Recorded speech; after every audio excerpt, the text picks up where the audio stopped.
masuk 10-10 10-10 kita akan mulakan Ustaz ya. Baik. InsyaAllah. Ada live kat Facebook ke? Ada Ustaz. Okey. Alhamdulillah hari ni berusaha juga ada sahabat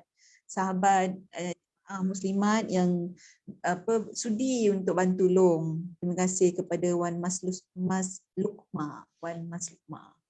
Baik, insya-Allah. Dan bila kita berniat nak buat dakwah ni Ustaz, pertolongan datang dari arah yang tidak disangka-sangka Ustaz. Alhamdulillah. Betul. Masya-Allah. Semoga Allah redha. Ustaz nanti bolehlah Ustaz kongsikan juga tentang hari Tarwiyah dan hari esok hari Arafah Ustaz ni, walaupun kita tidak berada di Arafah pada hari esok. Mudah-mudahan amal ibadat kita sama dengan orang yang pergi haji. Insya-Allah. Baik. Okey Ustaz, lagi 3 minit Ustaz boleh ni standby dulu insya-Allah ya. Hari ini Ustaz akan berkongsi mengulang kaji tentang bab wuduk insya-Allah. Dekat Facebook mana ya? Kuliah Duha Muslimat tu Ustaz. Dekat dalam Facebook kita. Okey. InsyaAllah. 41 Ustaz setakat ni alhamdulillah. Dia Ustaz kalau hari Ahad memang kehadiran peserta akan meningkat lah berbanding dengan kita buat hari Sabtu, sebab hari Ahad ni ramai yang bercuti. Oh, ya. Kat Terengganu kerja hari Ahad. Oh, yelah Johor kerja hari Ahad. Dia ada Terengganu, Kelantan, Kedah, Johor 4 negeri. Ya. Yang bekerja dari Ahad. 2 minit lagi insya-Allah.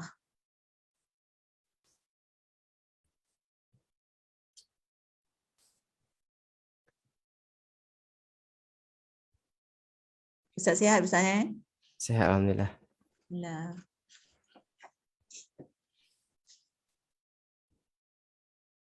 Kami daurah akan bercuti mulai esok Ustaz, 5 hari. Tapi walaupun cuti, aktiviti kat Tarim sepanjang raya Aidiladha dia aktiviti dia penuh kan Ustaz kan? Ya, raya haji dia lagi meriah kat sana daripada raya puasa. Itulah jadi para asatizah, para ustazah semua mengingatkan bahawa walaupun cuti tapi program penuh juga dikira sebagai kami punya kehadiran. Betul. Tapi alhamdulillah syukur dapat berada bersama dengan jemaah-jemaah Tarim. Okey Ustaz, 10-10 silakan. Alhamdulillah. Baik, insya-Allah.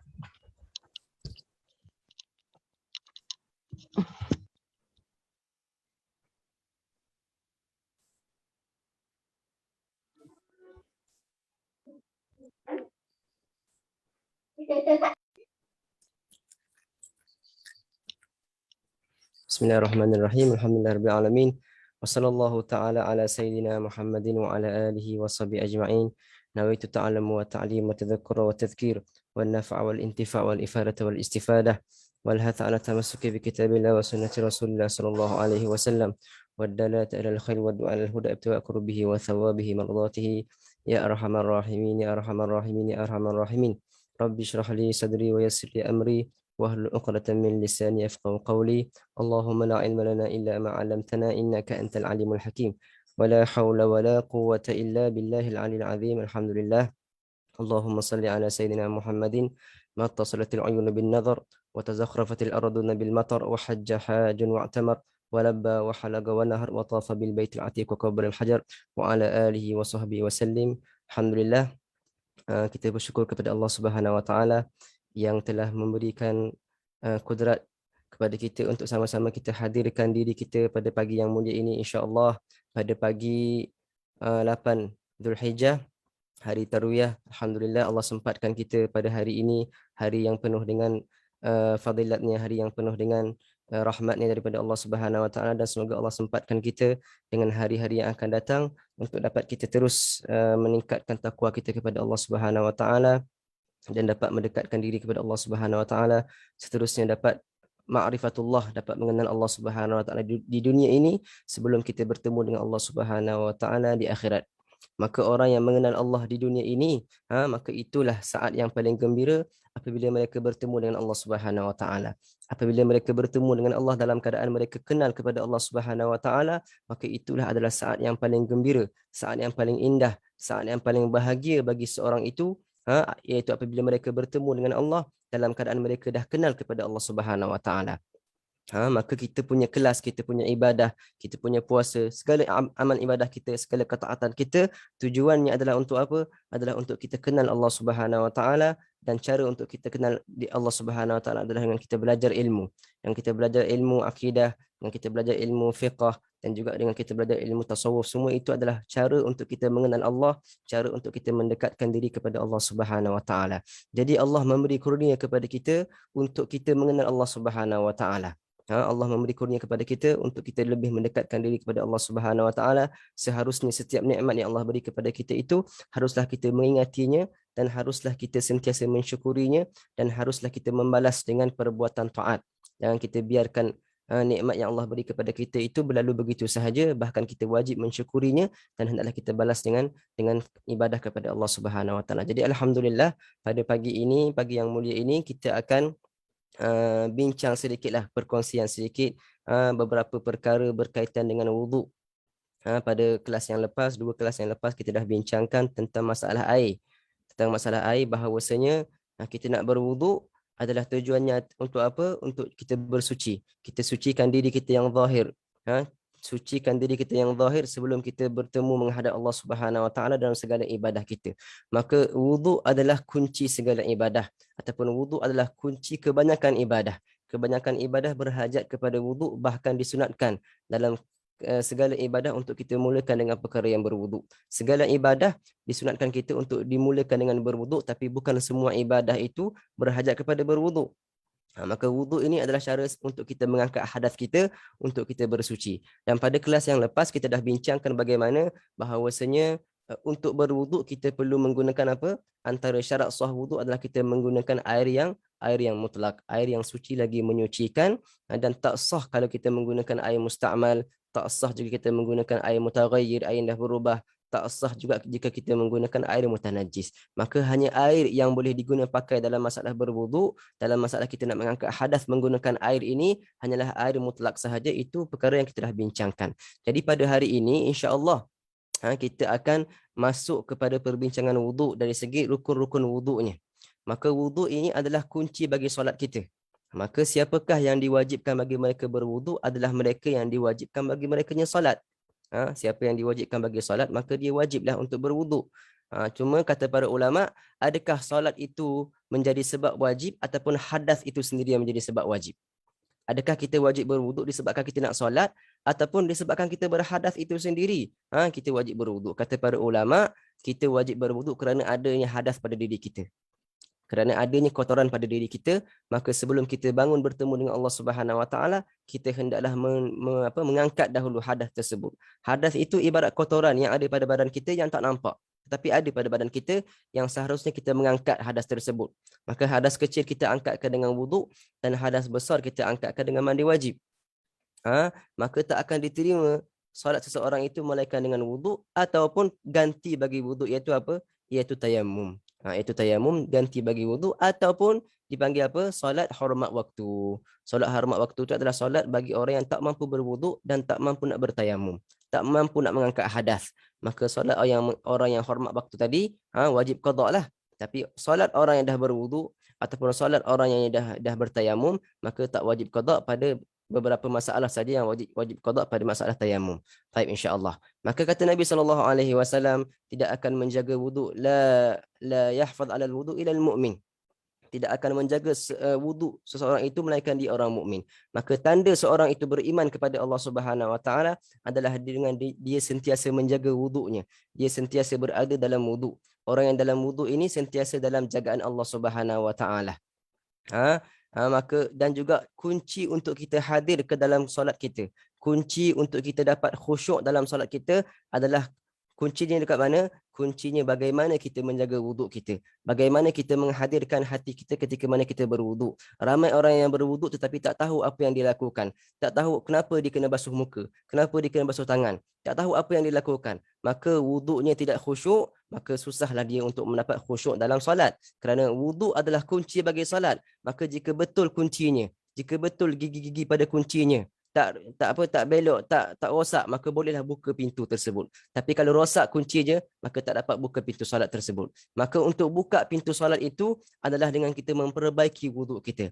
Dengan kita memperbaiki wuduk kita, kita amalkan segala sunnah Nabi SAW yang kita belajar daripada wuduk kita, dan dengan kita memperbaiki wuduk kita, Allah akan memperbaiki solat kita insya-Allah.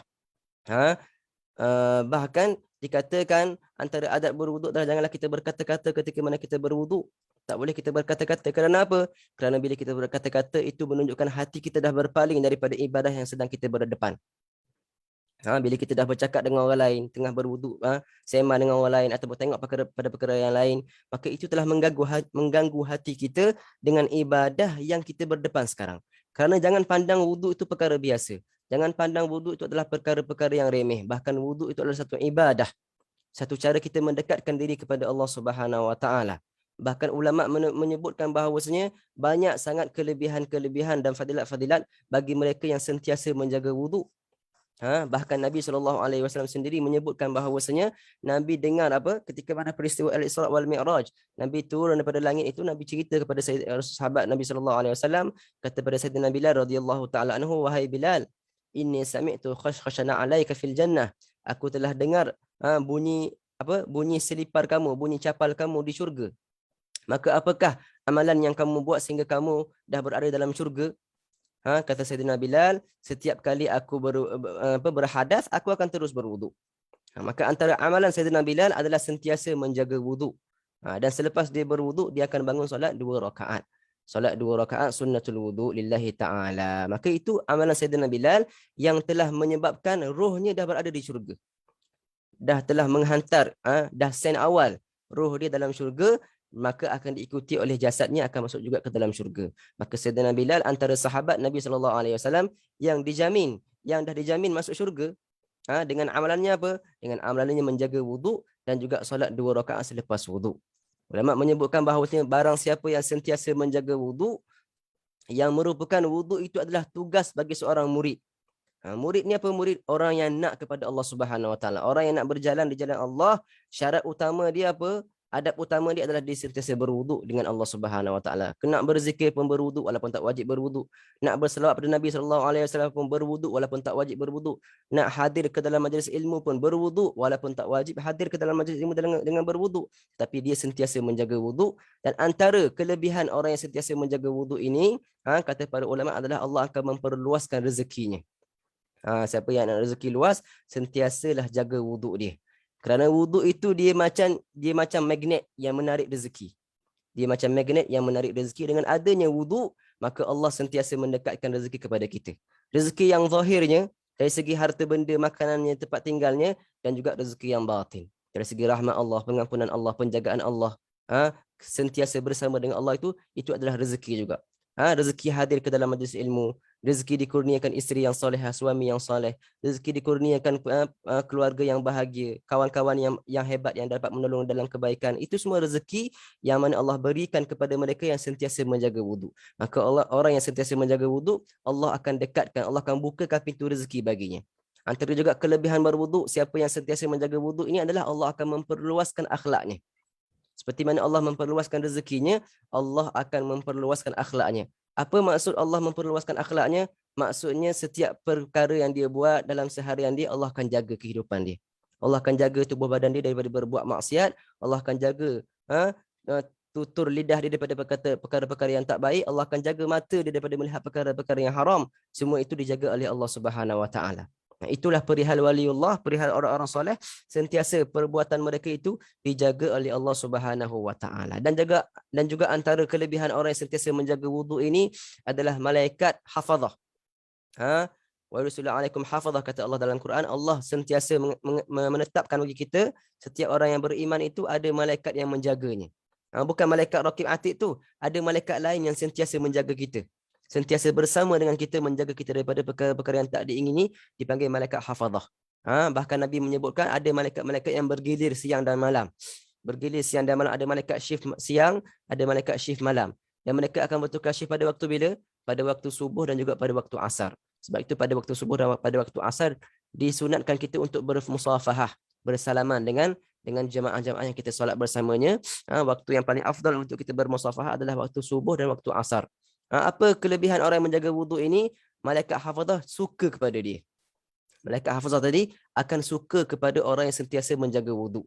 Sebab orang yang tak jaga wuduk ni ibarat dia duduk dalam keadaan yang tak tenang, dalam tak aman. Maka malaikat pun tak aman berada dengan dia.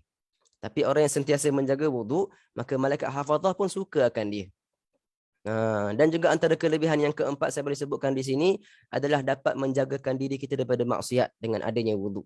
Dengan adanya wuduk, dengan berkat wuduk, dengan wasilah wuduk ini, dengan wasilah air semayang ini dapat menjaga kita daripada perkara maksiat. Dapat menjaga kita daripada perkara maksiat. Dan yang terakhir boleh saya sebutkan bahawasanya orang yang sentiasa menjaga wuduk ini akan dijaga Allah Subhanahu Wa Taala daripada segala gangguan. Daripada segala gangguan.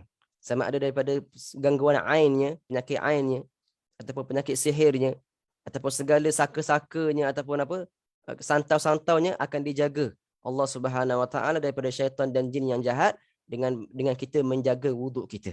Sebab itulah ada hadis Nabi SAW yang mengatakan bahawasanya man asabahul ain aw sihrin wa huwa ala ghairi wudu fala yalumanna illa nafsahu.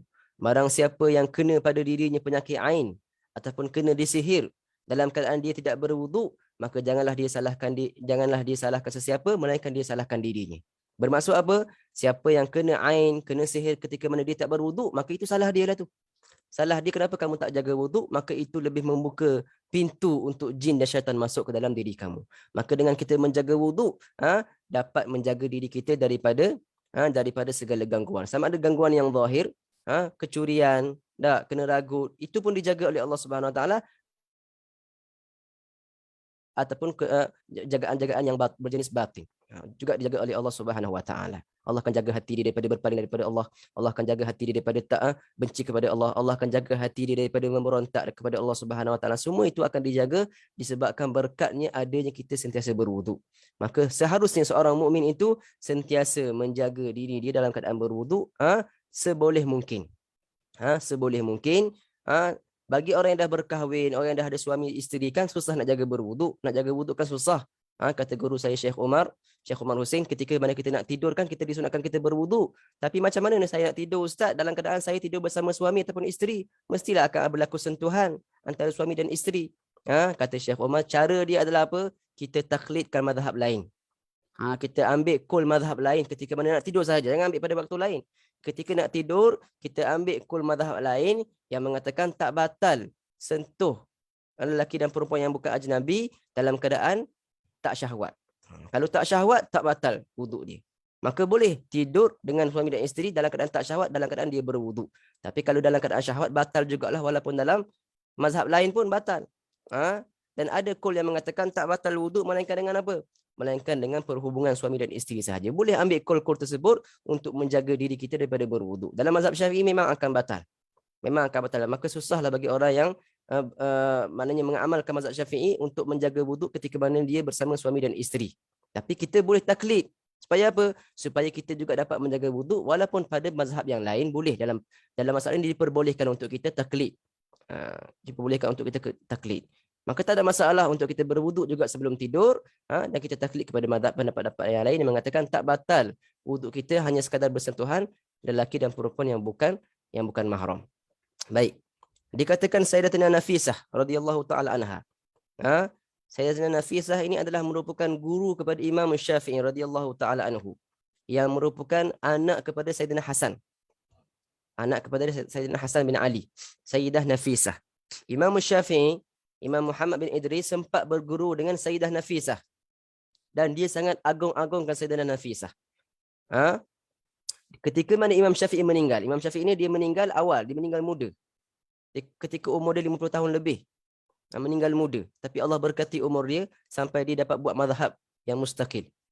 Imam Syafi'i ketika mana dia meninggal, ketika mana dia sakit pun, dia sentiasa hantar wakil untuk minta doa daripada Sayyidah Nafisah. Dia hantar seorang untuk pergi kirimkan orang tu untuk minta doa dengan siapa? Sayyidah Nafisah. Sayyidah Nafisah ni seorang waliullah, seorang orang solehah. Bila dia minta doa, maka Sayyidah Nafisah bakal doakan dia. Syafahullah, semoga Allah memberi kesembuhan kepadanya. Dan Sayyidah Nafisah pernah bercakap tentang Sayyidina Syafi'i. Pernah memuji Imam Syafi'i. Tapi taklah Sayyidah Nafisah memuji Imam Syafi'i, melainkan pada apa? Pada baiknya wuduknya Imam Syafi'i. Dia tak puji benda lain. Walaupun Imam Syafi'i itu seorang wali, seorang soleh, seorang yang alim ulama, tetapi dia tak memuji Imam Syafi'i, melainkan kata apa? Katanya Sayyidah Nafisah, kana yuhsinul wudu'. Imam Syafi'i itu dulu dia memperbaiki wuduk dia. Nak menunjukkan apa? Nak menunjukkan besarnya fadilat, besarnya kemuliaan orang yang menjaga wuduk, dan tak banyak orang yang menjaga wuduk. Menjaga tata susila wuduknya, menjaga sunat wuduknya. Imam Syafi'i adalah seorang ulama yang sangat-sangat menjaga wuduknya. Yang sangat-sangat menjaga wuduknya. Kenapa kamera saya putus? Baik. Imam Syafi'i adalah antara ulama yang tak Imam Syafi'i adalah antara ulama yang sangat menjaga wuduknya. Bahkan ketika mana Imam Syafi'i meninggal, radhiyallahu taala anhu, ada seorang atau anak ataupun murid dia lah yang bermimpi bertemu dengan Imam Syafi'i. Maka ditanya kepada Imam Syafi'i, wahai Imam, bagaimana keadaan kamu lepas kamu meninggal? Dan apa keadaan kamu ketika mana kamu disolatkan jenazah? Kata Imam Syafi'i, setiap orang yang solat kepada aku ketika mana aku meninggal, semuanya diampunkan oleh Allah Subhanahu Wa Taala. Orang yang solat kepada Imam Syafi'i diampunkan dosa dengan berkat Imam Syafi'i. Sebab itu antara kelebihan kita solat kepada ulama, kita diampunkan dosa disebabkan mereka. Sebab ada hadis Nabi SAW yang katakan, man solat al-maghfur ghufira lahu. Siapa yang solat kepada orang yang diampunkan Allah, maka dia pun akan diampunkan oleh Allah Subhanahu Wa Taala. Itu kelebihan solat jenazah kepada orang-orang yang soleh. Kata Imam Syafi'i, orang yang solat kepada aku diampunkan dosa mereka disebabkan aku. Tapi kata Imam Syafi'i apa? Tetapi dosa aku diampunkan dengan sebab apa? Dengan sebab solatnya Sayyidah Nafisah. Aku dimaafkan oleh Allah, diampunkan oleh Allah sebab apa? Sebab Sayyidah Nafisah solat juga kepada aku. Imam Syafi'i dah wasiatkan, bila sahaja dia meninggal, bawa jenazah aku kepada Sayyidah Nafisah di rumah dia. Supaya dia solatkan pada aku dahulu, barulah dikeluarkan balik, disolatkan untuk orang lain pula. Maka kata Imam Syafi'i, orang yang solat kepada aku, diampunkan dosa dia disebabkan aku, dan dosa aku diampunkan disebab solatnya Sayyidah Nafisah. Tengok macam mana hubungan para ulama kita dengan para solihin, para solihat. Mereka sentiasa menjaga hubungan mereka dengan orang-orang soleh. Tak pernah putus dengan orang soleh. Apatah lagi nak mengutuk, apatah lagi nak mengeji, apatah lagi nak menghina. Maka insya-Allah Imam Syafi'i mengajarkan kita untuk kita memperbaiki wuduk kita. Imam Syafi'i tadi tak mendapat pandangan sebegitu tinggi daripada Sayyidah Nafisah, melainkan apabila dia menjaga wuduk dia. Apabila dia menjaga wuduk dia. Maka wuduk itu kita akan masuk kepada perbincangan kita. Wuduk itu adalah satu ibadah. Dalam bahasanya wuduk dalam bahasa Arab, idza tawadda'a, tawadda'u itu adalah maksudnya apa? Membasuh mana-mana anggota badan kita dipanggil berwuduk. Kita membasuh mana-mana anggota di badan kita itu dipanggil berwuduk. Contoh, saya basuh muka saja pagi ni. Dalam bahasa Arab, saya dikira berwuduk. Dan dia diambil daripada perkataan al-wada'ah, bercahaya ataupun cantik. Sebab bila kita membasuh bahagian, kita mencantikkan bahagian badan tersebut. Kita membersihkan dan memperbaiki badan tersebut, maka dipanggil al-wuduk. Maka wuduk dari segi bahasa adalah membasuh mana-mana anggota. Sebab itu kata Nabi SAW, barang siapa yang antara sunat, antara adab makan adalah al-wudu ba'dal akal wa qabla al-akal wa ba'dahu. Antara adab makan, kata Nabi SAW, adalah kita berwuduk sebelum dan selepas makan. Apa maksud Nabi? Adab makan adalah kita berwuduk sebelum dan selepas makan. Kata para ulama hadis, berwuduk sebelum dan selepas makan adalah membasuh tangan sebelum dan selepas makan. Maksudnya berwuduk itu maksudnya apa? Basuh tangan sahaja, bukan berwuduk secara syarak. Sebab itu kita bila kita takrifkan kepada dua. Takrif dari segi bahasa, takrif dari segi syarak. Takrif dari segi bahasa Arab, memang berwuduk itu membasuh mana-mana anggota dipanggil berwuduk. Maka hadis Nabi tadi Itu perkataan wuduk yang digunakan maknanya makna bahasa sahaja. Tapi ada ulama yang mengatakan sunat berwuduk sebelum dan selepas makan. Berwuduk yang kita betul ni, yang berwuduk ibadah ni. Dia ambil hadis tadi dan dia ambil makna syarak. Tapi kebanyakan ulama mengambil maknanya makna bahasa dalam hadis tersebut. Maknanya basuh tangan sebelum dan selepas makan. Itu sunat adab kita ketika makan. Kata para ulama, basuh tangan sebelum makan adalah lebih afdal daripada basuh tangan selepas makan. Sebab sebelum makan lagi kita kena jaga. Maka basuh tangan sebelum dan selepas makan adalah perkara sunat. Okey, bukan berwuduk yang wuduk kita hari ni. Bukan wuduk yang dari segi makna syarak. Tapi wuduk membasuh tangan. Maka wuduk dari segi bahasa adalah membasuh mana-mana anggota. Membasuh mana-mana anggota. Dipanggil berwuduk. Dalam bahasa syarak, dalam takrif syarak pula, dalam definisi syarak. Apabila ulama menyebutkan haruslah kita berwuduk sebelum kita solat, wajib kita berwuduk ketika nak pegang mushaf. Apa wuduk yang dimaksudkan oleh para ulama itu adalah basuhan anggota-anggota yang tertentu. Ataupun membasuh anggota-anggota yang tertentu dengan niat tertentu, dengan cara tertentu. Membasuh mana-mana anggota yang tertentu dengan niat yang tertentu dan juga dengan cara yang tertentu. Maknanya wuduk dari segi syarak adalah kita membasuh 4 anggota. Muka, tangan, kepala dan kaki. Dengan niat. Dengan niat tertentu. Rukun yang pertama, ala wajhin makhsus, dengan cara yang tertentu, maknanya dengan tertib. Dengan kedepankan muka dahulu, barulah tangan, barulah kepala, barulah kaki. Maka dalam takrif tu dah ada sebenarnya rukun wuduk. Membasuh anggota-anggota tertentu dengan niat yang tertentu dan juga dengan cara yang tertentu. Anggota tertentu tu 4 rukun yang utama. Niat rukun pertama. Dan juga yang terakhir adalah tertib. Maka nanti kita akan masukkan bahawasanya rukun wuduk itu ada 6 perkara. Dah ada disebutkan dalam takrif ni. Okey?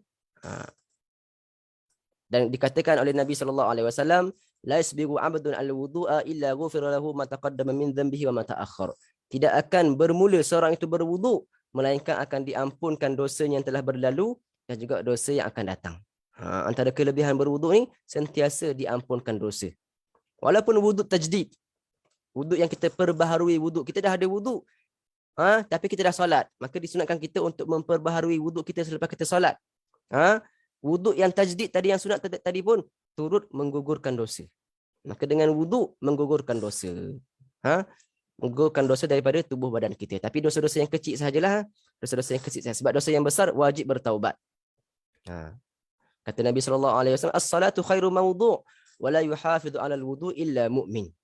Solat itu sebaik-baik tempat. Sebaik-baik ibadah adalah kita solat kepada Allah Subhanahu Wa Taala dan tidak akan menjaga wuduk itu melainkan orang mukmin. Maka tanda orang mukmin, tanda iman kita dengan Allah Subhanahu Wa Taala adalah dengan jaganya kita kepada wuduk.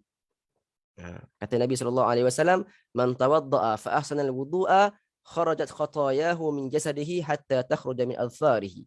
Barang siapa yang berwuduk dan dia memperbaiki wuduk dia. Bukan sekadar berwuduk, dia berwuduk dan dia memperbaiki wuduk dia. Man tawadda'a fa ahsana al-wudu'. Man tawadda'a fa ahsana al-wudu'. Barang siapa yang berwuduk dan dia memperbaiki pula wuduk dia. Dia jaga pula wuduk dia dari sunat-sunatnya, tinggalkan perkara makruhnya. Apa ganjaran dia, kata Nabi SAW? Kharajat khatayahu. Akan keluarlah segala dosa-dosa dia daripada tubuh badan dia, sehingga keluar dosa dia daripada celah-celah jari dia. Celah-celah kuku dia pun keluar dosa. Itu bagi mereka yang sentiasa berwuduk. Maka siapa yang hanya berwuduk 5 kali sehari sahaja, dia hanya berwuduk hanya untuk bila dia nak tunaikan solat fardu sahaja, maka rugilah bagi dia. Tak, kita ni dah banyak dosa, tapi tak nak pula melakukan perkara-perkara yang boleh yang boleh menghilangkan dosa kita, boleh mengampunkan dosa kita. Okey, baik. Kita akan masuk kepada furudul wuduk. Rukun-rukun wuduk. Bila sebut rukun wuduk, mic saya okey ke? Sebab saya buka kipas ni. Okey Ustaz, alhamdulillah jelas. Jelas okey. Baik, kita akan masuk kepada furudul wuduk ataupun rukun-rukun wuduk. Bila kita sebut furudul wuduk ataupun rukun-rukun wuduk, maksudnya apa? Maksudnya binaan wuduk itu terdiri daripada perkara-perkara yang kita akan sebutkan ini. Wuduk itu terbina daripada 6 perkara. Yang mana kalau kurang satu perkara ini, tak dinamakan wuduk dari segi syarak. Tak dinamakan wuduk dari segi syarak. Mungkin dinamakan wuduk dari segi bahasa, tetapi tak dinamakan wuduk dari segi syarak. Maknanya tak diambil iktibar, tak sah wuduk kita, tak akan diterima ibadah kita melainkan dengan 6 perkara ini. Bila sebut rukun ini, maknanya binaan bangunan itu terbina daripada tiang-tiang ini. Seperti rukun solat. Dah. Rukun solat apa? Daripada mula takbir sampai kepada salam. Maka itu binaan solat itu sendiri terbina daripada 13 perkara itu. Sekarang kita akan bincangkan tentang rukun-rukun wudu. Dan rukun wudu ini 4 daripadanya disebutkan oleh Allah dalam Al-Quran. Dan 2 daripadanya kita ambil daripada hadis Nabi SAW. Maka salahlah bagi mereka yang mengatakan kita hanya kena berpegang dengan Al-Quran sahaja. Kita boleh berpegang, kita boleh selamat hanya kita sekadar hidup ikut Quran sahaja. Tak perlu ikut Nabi SAW. Bagaimana begitu? Sedangkan wuduk kita pun 4 daripadanya diambil daripada Al-Quran dan 2 daripadanya pun diambil daripada hadis Nabi SAW. Bahkan solat kita pun, cara kita nak solat pun tak disebutkan dalam Al-Quran. Ya, Allah tak sebutkan cara nak solat, kena angkat takbir, baca Fatihah, tak disebut dalam Al-Quran. Tapi semuanya disebutkan dalam hadis Nabi SAW. Sallu kama ra'aitumuni usalli. Solatlah kalian seperti mana aku solat. Rasulullah suruh kita tengok dia bersolat macam mana dan kita buat sama macam dia. Dan perkara itu dinakalkan oleh para sahabat kepada kita sehingga sekarang melalui ilmu hadis Nabi SAW. Baik, 4 perkara yang disebutkan oleh Allah Subhanahu Wa Taala dalam Al-Quran. Dalam ayat Al-Quran Allah menyebutkan ya ayyuhalladzina amanu idza qumtum ila salati faghsilu wujuhakum wa iyyakum minal marafiq wamsahu bi ru'usikum wa arjulakum ilal ka'bain. Wahai orang-orang yang beriman, kamu nak bangun kepada salat, jika kamu nak bangun untuk salat, maka hendaklah kamu membasuh muka kalian. Hendaklah kamu membasuh muka kamu dan tangan kamu sehingga ke siku, dan sapulah kepala kamu dan basuhlah kaki kamu sehingga ke buku lali. Itu 4 rukun yang disebutkan dalam Al-Quran. Adapun rukun yang 2 yang baki iaitu niat dengan tertib. Niat disebutkan oleh Nabi SAW berdasarkan hadis Nabi SAW, innamal a'malu binniyat. Sesungguhnya sesuatu amalan itu tergantung pada niatnya. Maka tak akan diterima ibadah kita melainkan jika betul niatnya kepada Allah Subhanahu Wa Taala. Maka niat diambilkan daripada hadis Nabi SAW, innamal a'malu binniyat. Okey, dan yang terakhir tertib. Tertib. Nanti kita akan bincangkan satu persatu. Okey, tertib ini diambil daripada hadis Nabi SAW ketika mana ditanyakan kepada Nabi SAW peristiwa haji. Bila nak sa'i, sahabat tanya, ya Rasulullah, kami nak sa'i ni, nak mula daripada Safa ke nak mula daripada Marwah? Nak mula daripada Bukit Safa ke nak mula daripada Bukit Marwah? Kata Nabi SAW, ibda'u bima bada Allahu bih. Mulakan dengan perkara yang dimulakan oleh Allah Subhanahu Wa Taala. Apa? Allah sebut dalam Quran, innas safa wal marwah. Allah sebut Safa dulu baru Marwah. Maka mulakan dengan Safa dulu. Itu dalil menunjukkan wajibnya ada tertib dalam ibadah.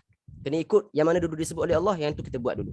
Maka dalam Al-Quran disebutkan basuh muka dahulu, kemudian basuh tangan, kemudian kepala, kemudian kaki. Maka kita kena ikut tertib tersebut. Kena ikut aturan yang telah disebutkan oleh Allah Subhanahu Wa Taala berdasarkan hadis Nabi SAW, ibda'u bima bada Allahu bih. Mulakan dengan apa yang dimulakan oleh Allah Subhanahu Wa Taala. Baik. Maka kita akan masuk kepada rukun pertama daripada berwudu.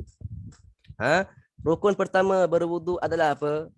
Seperti mana kita sebutkan tadi bahawasanya innamal a'malu binniyat. Sesungguhnya amalan itu hanyalah amalan itu bergantung kepada niat sahaja. Maknanya amalan tidak akan diterima jika tiada niat. Maka kebanyakan ibadah kita berhajat kepada niat.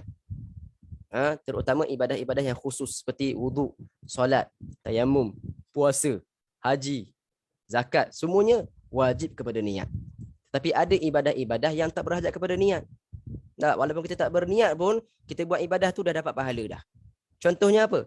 Contohnya selawat pada Nabi SAW. Ibadah ke tak? Bukan ibadah? Ibadah. Contohnya baca Al-Quran. Perlu pada niat ke?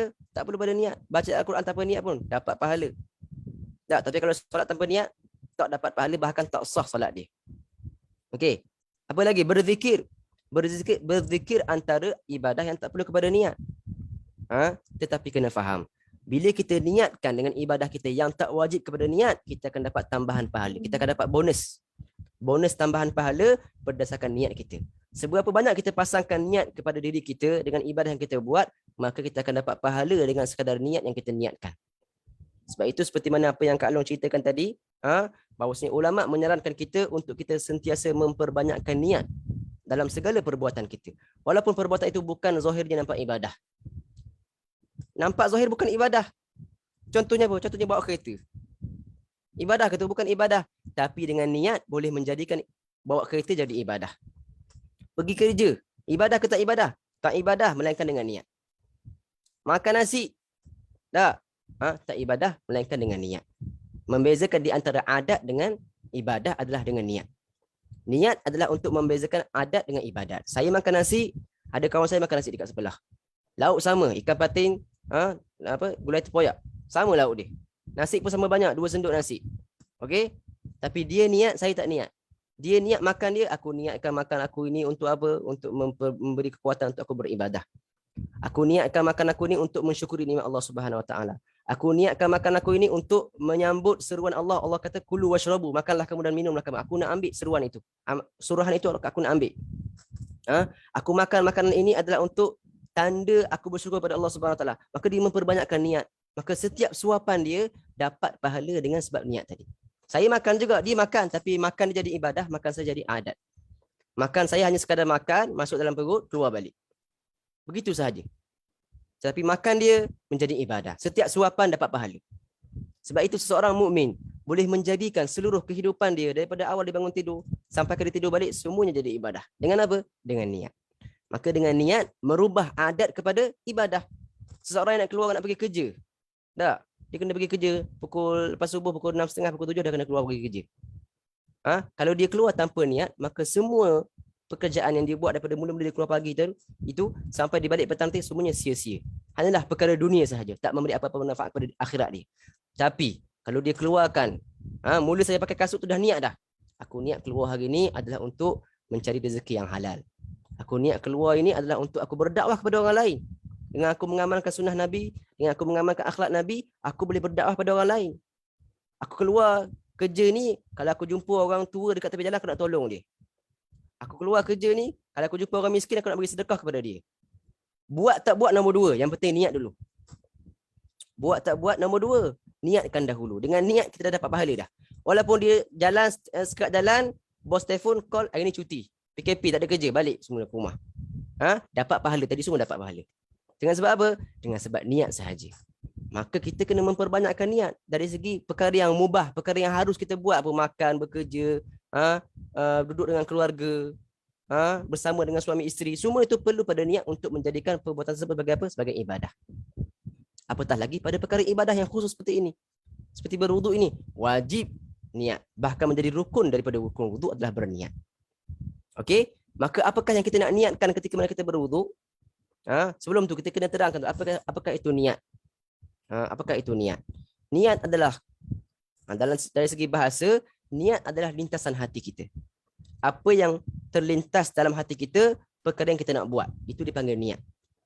Dari segi bahasa, dari segi bahasa, niat lebih kurang dengan azam. Berazam. Saya berazam nak pergi Mekah lah hari ni. Saya berniat nak pergi Mekah hari ni. Contoh, saya berazam nak pergi masjid hari ni. Saya berniat nak pergi masjid hari ni. Lebih kurang, niat dari segi bahasa lebih kurang. Niat dengan azam. Maka niat itu adalah lintasan hati kita. Okey? Tapi sekadar lintasan hati, tak dipanggil niat dari segi syarak. Hanya sekadar dalam hati sahaja, tak buat lagi. Dari segi syarak, tak dikira niat lagi. Tadi dari segi bahasa betul, itu dipanggil niat. Saya niat nak pergi ke pasar petang ni. Niat betul? Betul dari segi bahasa betul. Tapi dari segi syarak, tak betul. Sebab niat dari segi bahasa adalah qasdu syai' muqtarinan bi fi'lihi. Lintasan hati berserta dengan perbuatan. Kena mulakan terus. Tak boleh sekadar dalam hati. Dia kena mulakan. Kena langkahkan kaki pertama dia untuk buat perkara tersebut. Kena mulakan tindakan untuk melakukan ibadah tersebut. Baru dipanggil niat dari segi syarak. Barulah niat itu yang sah, yang diterima dalam syarak kita. Bermaksud, orang yang hanya duduk dekat atas kursi dia kata saya nak berwuduk. Adakah itu dikira niat? Itu belum dikira niat dari segi syarak. Itu hanya dikira azam sahaja. Azam, nak berazam, nak berwuduk. Okey? Maka tak sah lagi niat dia. Tapi niat yang diambil kira dalam masalah berwuduk ini adalah lintasan hati yang mana kita lintaskan perkara tersebut ketika mana kita mula-mula memulakan perbuatan wuduk, iaitu membasuh muka. Kita niatkan kita nak berwuduk ketika mana kita mula-mula menyampaikan air ke muka kita. Okey? Maka itu niat yang diambil kira, yang dikira sah dari segi ibadah kita. Segala ibadah macam tu. Niat-niat adalah ketika waktu permulaan ibadah. Kecuali pada beberapa ibadah yang lain, ada ibadah yang dimaafkan. Tak perlu kena sekali.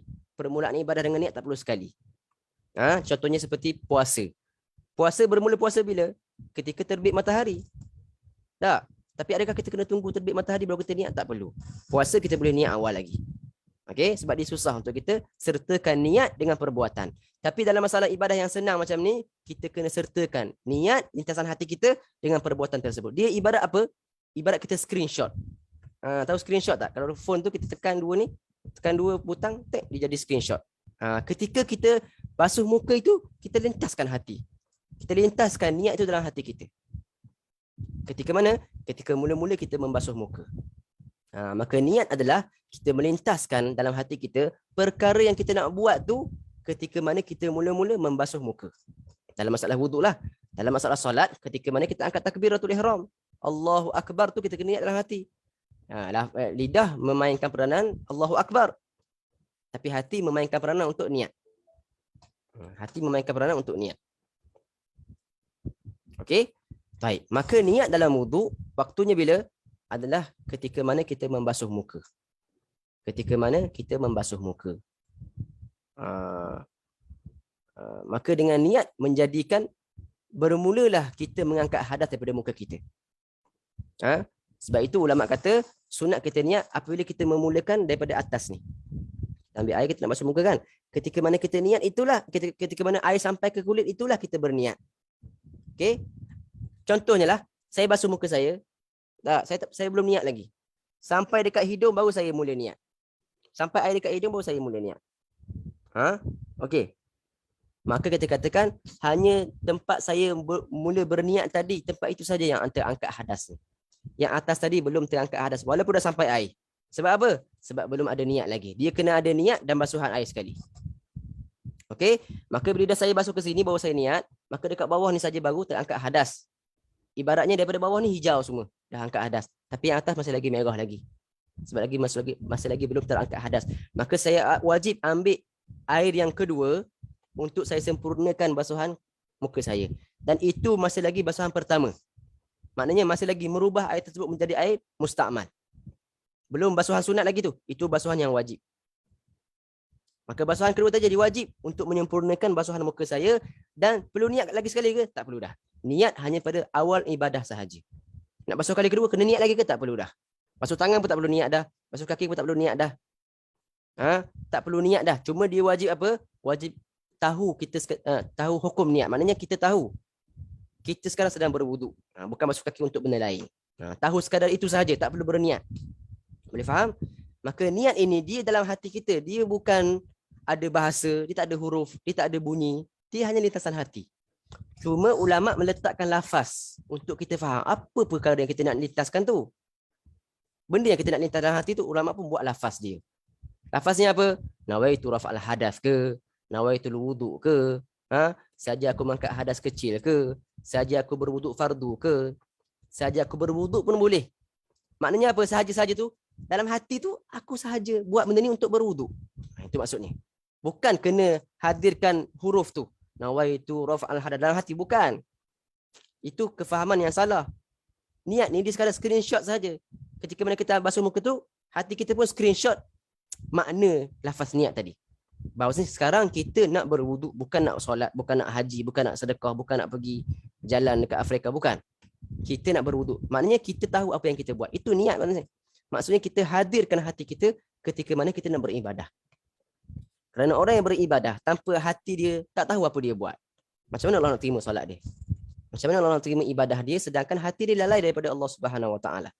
Maka Allah tetapkan niat ini adalah untuk apa? Untuk permulaan ibadah kita. Paling-paling kurang pun hadir hati kita dengan ibadah yang kita nak buat. Tahu apa yang kita nak buat sekarang. Kita nak berwuduk, nak mengangkat hadas.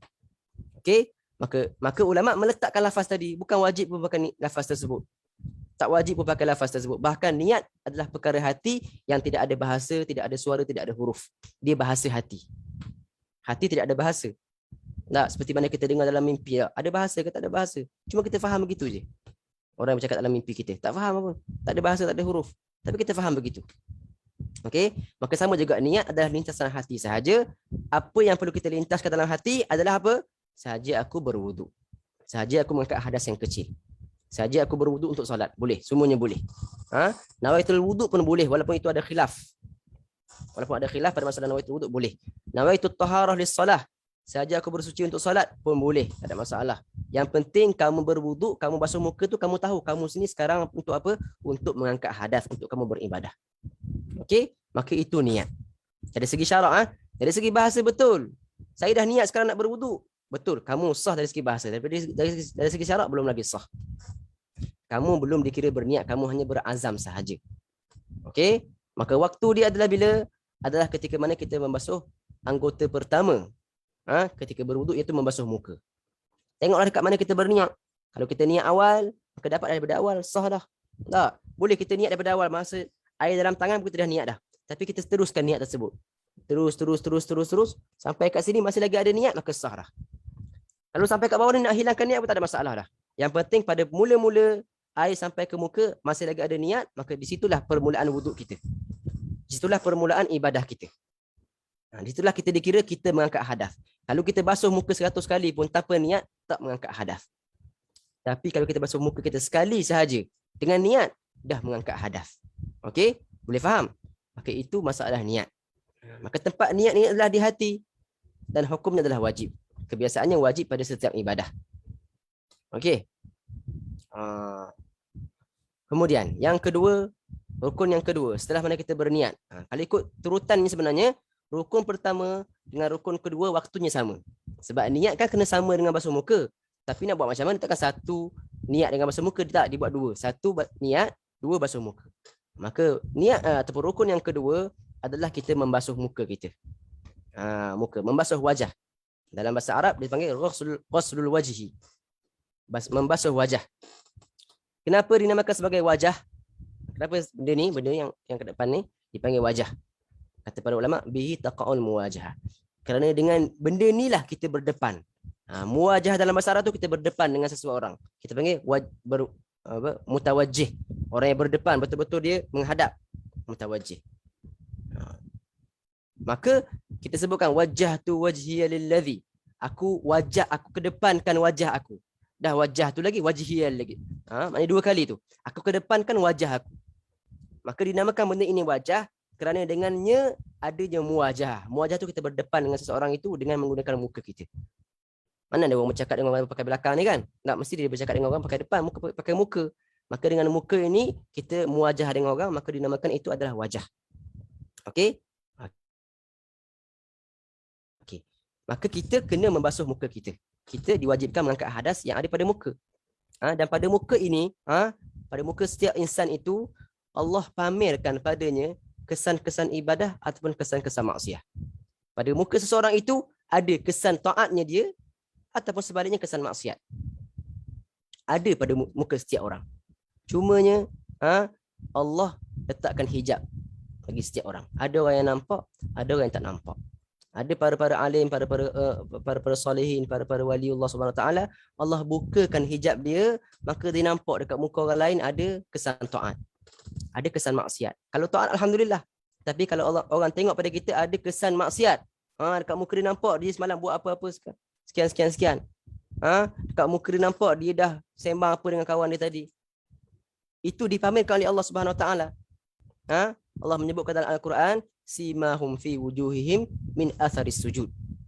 Orang-orang yang dekat dengan Nabi itu, kata Allah SWT, orang yang beriman itu ada pada wajah mereka itu tanda-tanda sujud. Maknanya apa? Tanda-tanda ibadah mereka nampak pada wajah mereka. Tapi siapa yang nampak? Nabi SAW nampak. Sebab Nabi Allah bukakan hijab bagi dia. Sama ada taat ataupun maksiat, semuanya akan terpampang di muka kita. Cuma beza dia apa? Beza dia ada orang nampak, ada orang tak nampak. Para guru kita yang mulia semuanya boleh tengok apa yang ada pada muka kita. Sebab itu ada seorang salafus salih yang mengatakan bahawasanya, dia kata, aku dapat melihat keburukan dan kebaikan seseorang hanya bila aku memandang ghafah. Aku pandang belakang leher dia, aku nampak tengok dah dia ni baik ke jahat. Apa yang dia buat semalam aku tak tahu. Kata anak-anak murid dia, Tok Guru, kamu tengok belakang pun dah nampak, macam mana kalau kamu tengok muka? Kata kalau muka tu dah jelas dah. Kalau muka tu bukan aku je nampak, orang lain pun nampak. Tak, maknanya yang tengok kat belakang ni boleh nampak pun itu hebatlah tu. Tapi yang muka ni biasa. Allah bukakan bagi wali-wali Allah Subhanahu Taala untuk nampak apa yang dia buat, sama ada taat ataupun maksiat.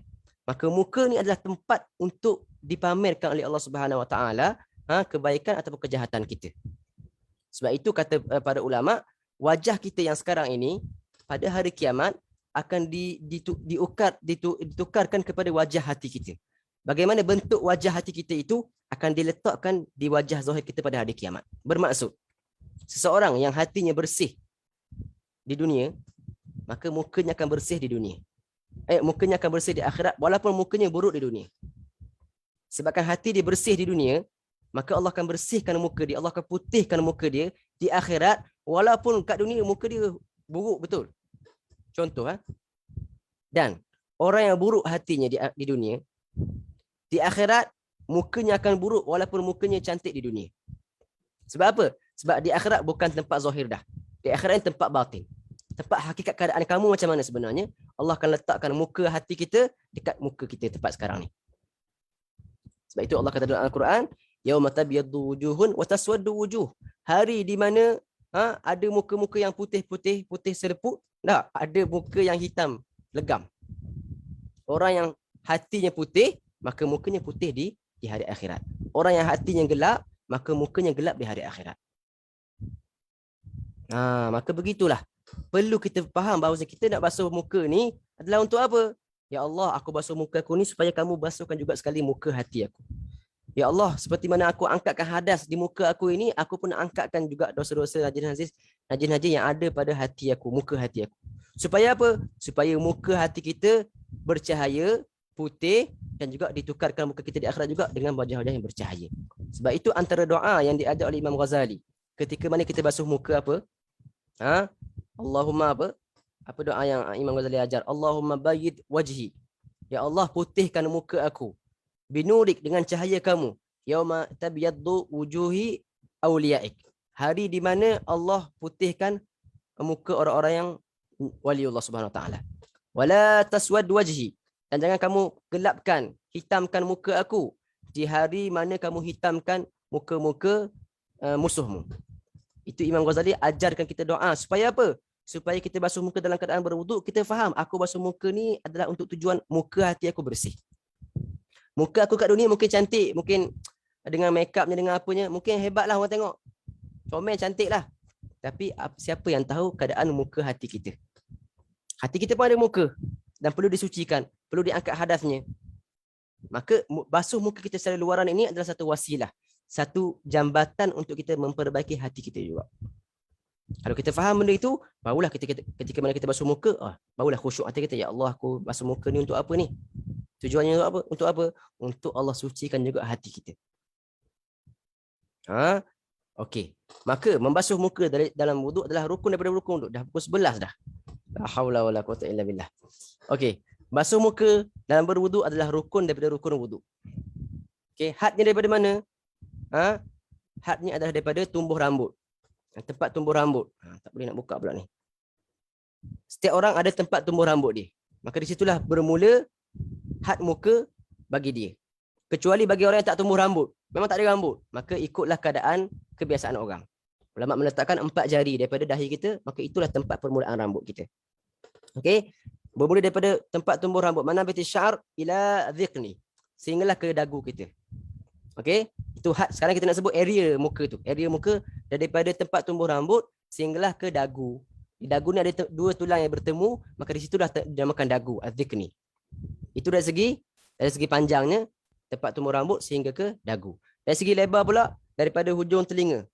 Hujung telinga di sini. Bukan telinga ni ujung telinga ni. Apa panggil ni? Anak telinga, anak telinga. Daripada anak telinga ke anak telinga yang sebelah ni. Okey, maka itu area wajah. Okey, maka kita wajib membasuh muka. Membasuh muka. Apa maksud membasuh muka? Bila sebut membasuh ni wajib mengalirkan air. Dalam Quran sebut faghsilu wujuhakum. Allah menggunakan perkataan apa? Ghusl, membasuh.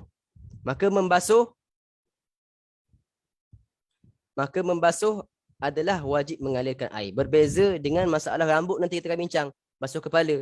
Dia tak pakai basuh, dia pakai sapu kepala. Wamsahu biru'usikum. Imsah tu sapu sahaja.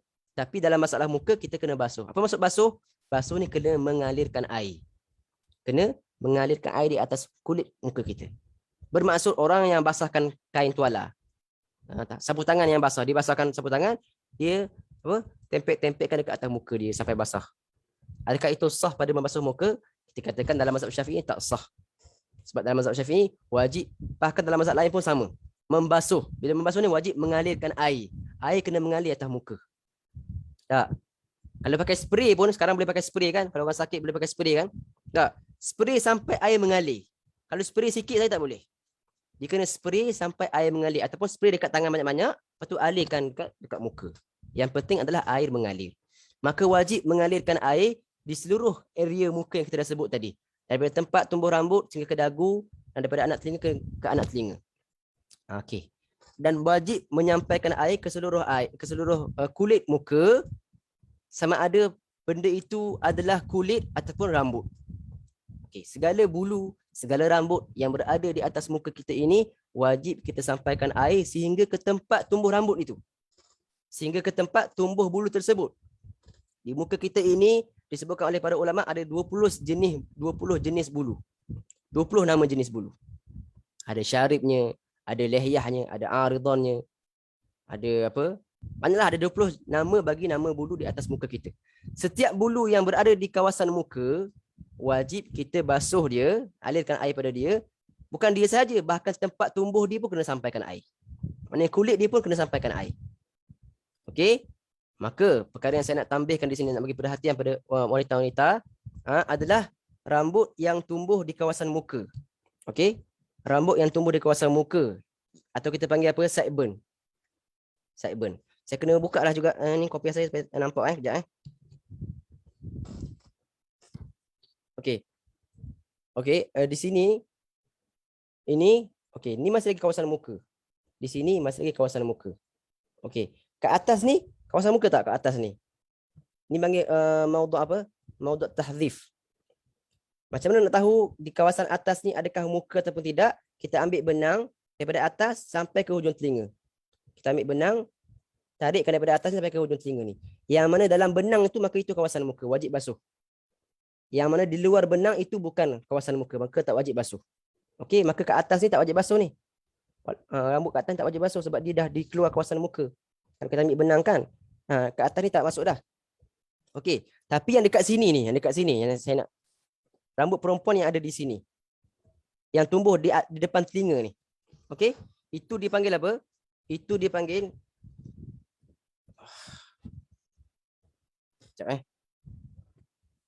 Okey, itu dipanggil, kalau kita panggil sideburn lah. Sideburn, rambut yang tumbuh di sini. Maka itu rambut itu wajib kita alirkan air. Wajib kita basuh dia semuanya dan juga tempat tumbuh dia. Sebab ada perempuan kadang-kadang rambutnya panjang, yang kat sini panjang, dia ambil diselot dekat belakang. Bila selot dekat belakang, lepas dia basuh muka, dia tak basuh dah rambut tu. Maka kita katakan rambut itu masih lagi dalam kawasan muka dan wajib kita basuh semuanya. Maka kena turunkan rambut itu dan basuh semuanya sampai ke tempat tumbuhnya. Sebab itu orang-orang tua kita dia sentiasa potong rambut kat sini, kawasan tak bersimpan supaya selamat ketika berwuduk. Tapi taklah kata haram simpan, boleh, tapi kena berjaga-jaga ketika berwuduk. Supaya apa? Supaya dia terjaga. Dia kena basuh sekali tu. Rambut yang tumbuh di sini bukan yang kat atas ni, yang kat atas tak perlu. Yang dekat tepi telinga ni, yang tumbuh dekat dalam kawasan muka. Segala rambut yang tumbuh di dalam kawasan muka wajib kita basuh. Wajib kita basuh. Lelaki pun sama. Segala bulu-bulu yang ada di atas muka dia wajib dibasuh. Kecuali bagi lelaki ada pengecualian. Bagi lelaki ada pengecualian. Bagi mereka yang ada jambang dan juga janggut yang tebal. Okey, jambang dan janggut yang tebal yang mana sampai tak nampak warna kulit dia. Dobit tebal dia macam mana? Sampai tak nampak kulit dia bila mana kita berbicara dengan dia, tak nampak warna kulit dia. Yang itu tak wajib basuh dalam, wajib basuh luar sahaja. Itu bagi lelaki sahaja. Tapi kalau ada perempuan yang janggut tebal, jambang tebal, wajib basuh juga. Kalau perempuan ada, kalaulah ada. Okey? Wajib basuh. Pengecualian itu hanya diberikan kepada lelaki sahaja. Dan segala yang lain wajib basuh. Segala bulu yang tumbuh di kawasan muka kita wajib kita basuh dengan makna apa? Mengalirkan air padanya. Mengalirkan air padanya tanpa tinggalkan satu urat pun. Tanpa tinggal satu. Maka kena ambil perhatian. Tengok anak-anak kita balik. Adik-adik kita kadang-kadang rambut dia panjang dan dia tak basuh ketika berwuduk. Kena basahkan tu. Basahkan. Walaupun panjang sekali mana pun, 2 meter pun rambut dia, tetap kena basuh juga. Okey? Sebab itu berada di kawasan muka. Kena faham rambut yang berada di kawasan muka sahaja. Adapun rambut yang tumbuh di luar kawasan muka, kalau kita tarik masuk dalam muka tak ada masalah. Itu tumbuh di dekat luar kawasan muka. Yang sekarang masalah bila dia tumbuh di dalam kawasan muka. Kawasan saya dah sebut tadi, daripada tempat tumbuh rambut sehingga ke dagu dan juga daripada hujung telinga sehingga ke hujung telinga. Maka itu bahagian muka yang wajib kita basuh. Maka ketika kita berwuduk, kita kena basahkan setiap kulit dan juga bulu-bulu rambut-rambut yang berada di kawasan muka kita. Dan dalam masalah muka ini, kita disunatkan untuk melebihkan basuhan. Tak? Bagi apa? Ghurrah. Kita sunat wuduk adalah ghurrah. Kata Nabi SAW, aku dapat mengenal umat aku dengan banyaknya cahaya yang ada pada anggota wuduk mereka. Dan umat kita Nabi SAW diberi satu keistimewaan. Sebab umat lain pun berwuduk. Umat lain pun berwuduk. Tapi mereka hanya berwuduk pada tempat yang wajib sahaja. Mereka tak disunatkan untuk menambahkan basuhan. Tapi kita umat Nabi SAW disunatkan kita untuk melebihkan basuhan. Dan sekadar mana lebihan basuhan kita itulah anggota itu yang akan bercahaya pada hari kiamat. Dan Nabi dapat kenal umat dia dengan kadar cahaya yang lebih daripada orang lain. Sebab umat orang lain semua sama je cahaya dia. Tapi umat Nabi lebih dia punya cahaya. Kalau apa? Kalau dia lebihkan basuhan dalam wuduk. Kalau basuh muka tu sampai ke leher ni, basah. Sampai ke belakang leher ni basah. Basahkan. Sampai ke atas ni semua basah. Maka sekadar itu sekadar mana kita melebihkan basuhan muka kita, sekadar itulah Nabi dapat kenal kita di hari kiamat. Nabi boleh panggil kita cepat-cepat. Tu kamu fulan, kamu umat aku mari sini. Kamu fulan, kamu umat aku mari sini. Dengan sekadar apa? Nabi dapat kenal, Nabi kata, ummati yang ghurrah muhajjalin. Umat aku adalah umat-umat yang muka mereka bercahaya, tangan mereka bercahaya, kaki mereka bercahaya. Disebabkan apa? Disebabkan lebihnya wuduk yang mereka basuh. Dan kita akan dipakaikan perhiasan pada hari kiamat dengan sekadar sebanyak mana kita melebihkan basuhan wuduk kita. Okay, maka kita kena lebihkanlah. Jangan kita basuh dekat tempat wajib saja. Tak, basuh lebih sikit. Ambil sunat tu. Basuhkan lebih sedikit. Kalau kena buang baju sembahyang dulu, buang dulu baju sembahyang. Lelaki perempuan mungkin kena buang lah. Kalau lelaki, kalau dia kena buang jubah dia, buang jubah dulu. Ambil wuduk tanpa ada jubah dulu. Supaya apa? Supaya dia boleh lebih selesa untuk berwuduk. Jangan takut bazir air. Tak ada bazir air dalam masalah berwuduk. Kalau berwuduk tak dikira membazir air walaupun kita basuh banyak sekalipun. Okey, maka seseorang itu akan dikenali oleh Nabi SAW pada hari kiamat dengan sekadar mana yang dia basuh wuduk dia. Basuh muka dia sekadar mana. Kalau sampai tahap ni je lah bercahaya pada hari kiamat nanti. Tak, tapi kalau lebih kan, maka tahap tu yang akan bercahaya pada hari kiamat nanti dan Nabi dapat cepat kenal kita. Dengan sebab lebihnya wuduk kita, dan melebihkan wuduk ini adalah khusus untuk umat kita sahaja. Umat lain, Nabi lain, mereka berwuduk juga, tapi mereka tak dibenarkan untuk basuh lebih. Mereka hanya basuh kadar kawasan mereka sahaja. Okey, maka waktu pun dah 11:09. Saya rasa kita berhenti pada 2 rukun sahaja. Minta maaf sebab terpanjang pula tadi. Patutnya kita nak habiskan rukun wuduk ni lah. Tapi tak apalah. InsyaAllah ada manfaatnya, ada kebaikannya, dapat kita amalkan dulu. Yang 2 ni, niat dengan basuh muka. Niat dengan basuh muka, insyaAllah. Apa soalan boleh tanya dahulu. Yang rukun yang lain, kalau boleh tak tanya sekarang pun tak apa. Sebab kita bincangkan dulu baru kita tanya. Kalau nak tanya berkenaan dengan niat dengan wuduk, niat dengan basuh muka boleh sekarang. Tapi kalau nak tanya juga pun tak ada masalah pun. Boleh je. Nak tanya bahagian rukun lain pun tak ada masalah. InsyaAllah Ustaz. Alhamdulillah. Ustaz, saya nak menyampaikan satu soalan daripada sahabat yang turut mendengar. Maksud anak cuping telinga yang Ustaz maksudkan tu, adakah yang cuping yang berada di sebelah bawah tu? Bukan. Ni. Yang kat sini. Bermakna rataan air tu sampai ke anak cuping itu. Ini saja. Ni cuping kan? Cuping tak masuk. Oh, bermakna sampai sehingga yang yang Ustaz pegang tadi tu. Ni apa rasa anak telinga saya orang panggil ni. Masya-Allah. Baik, faham. Dan maksud Ustaz sehingga ke dagu, melebihi bawah dagu, kalau misalnya bawah tu ada. Wajib lebihkan sikit. Kita wajib lebihkan sedikit. Bukan sampai kat dagu saja, wajib lebihkan sikit. Dalam mazhab Syafi'i, kita ada satu kaedah, ma la yatimul wajib illa bihi fahuwa wajib. Barang yang tak sempurna kewajipan itu melainkan dengan dia, maka dia jadi wajib. Asalnya, bila sebut sehingga ke dagu, dagu tak wajib pun. Bila sebut sehingga ke dagu tak wajib. Tapi kaedah kita menyebutkan tak sempurna basuh muka melainkan dengan basuh dagu, kena lebihkan sedikit daripada bawah dagu. supaya sempurna kita punya basuhan muka tu. Masya Allah. Okey Faham? Ustaz. Faham yang pertama. Yang kedua soalan sahabat juga. Sekiranya pada waktu membasuh muka, berlaku juga basuhan ke telinga dan berkumur-kumur. Adakah sah ataupun Macam mana soalan dia? Bermakna mungkin sahabat ni mengamalkan wuduk di mana dia membasuh muka pada masa yang sama berkumur-kumur dan membasuh hidung. Yang tu macam mana caranya tu saya tak pasti, tapi adakah sah basuhan mukanya? Dari segi basuhan mukanya sah. Cuma kita risaukan tak dapat pahala sunat berkumur. Okey? Sebab sunat berkumur sebelum basuh muka. Kalau kita basuh muka dan sekali berkumur dan basuh hidung, bermaksud kita dah mendahulukan rukun daripada sunat. Sebab kita sunat berkumur dan masukkan dalam hidung sebelum basuh muka. Bahkan jangan niat basuh muka lagi pun, kata para ulama. Jangan niat berwuduk lagi pun. Sebab apa? Sebab kalau kita basuh muka dah niat berwuduk, kita dah mengangkat hadas kawasan muka ni. Maknanya dah terangkat, dah mula wuduk dah. Okey? Maka dari segi sahnya sah. Cuma takut tak dapat pahala sunat berkumur dan basuh hidung tu. Sebab kita kena buat sebelum basuh muka. Boleh faham? Boleh faham ke? Jelas, Masya Allah. Okey. Ada soalan lagi?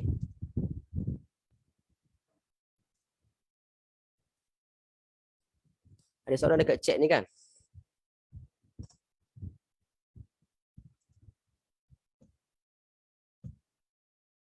Adakah baca bismillah wajib sebelum berwuduk? Baca bismillah sebelum berwuduk adalah sunat sahaja.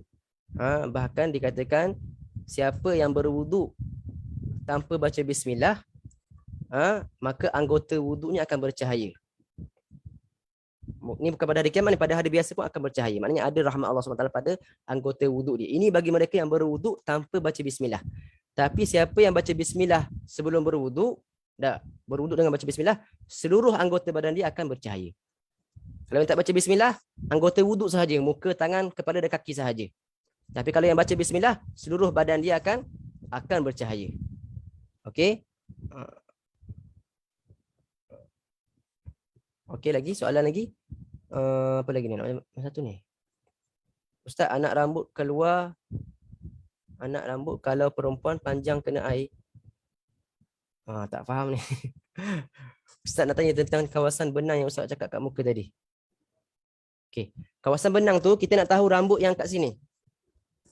Rambut yang dekat kawasan ni. Okey, adakah dia dalam kawasan muka ataupun tidak? Macam mana nak tahu? Ambil benang, letak dekat sini, sambung dekat ujung telinga ni. Tegangkan dia. Yang mana dalam kawasan bawah ni, itu dikira kawasan muka, wajib basuh. Yang mana di luar benang itu bukan kawasan muka, itu kawasan kepala, maka tak wajib basuh. Itu cara untuk tahu rambut yang mau tahdhif ni. Mau duduk kat atas ni. Yang kat atas ni ada masalah sikit lah. Maknanya ada yang kena basuh. Tapi yang kat sini confirm kena basuh. Yang dekat sini. Yang tumbuh dekat tepi telinga ni. Okey. Susah nak terang dekat dalam kamera ni. Harap faham soalan tadi tu? Apa tadi? Yang benang tadi. Okey. Ada soalan kat atas lagi ni. Ustaz, ada khilaf tak berkenaan rambut wanita yang tumbuh panjang pada perjalanan? Ada khilaf. Saya pernah dengar khilaf. Ada setengah ustaz yang ajar dia kata tak wajib basuh kawasan yang dalam muka, ada khilaf. Tapi wallahu alam tentang boleh tak kita nak beramal dengan khilaf tersebut. Tapi sebaiknya kita ambil yang selamat lah.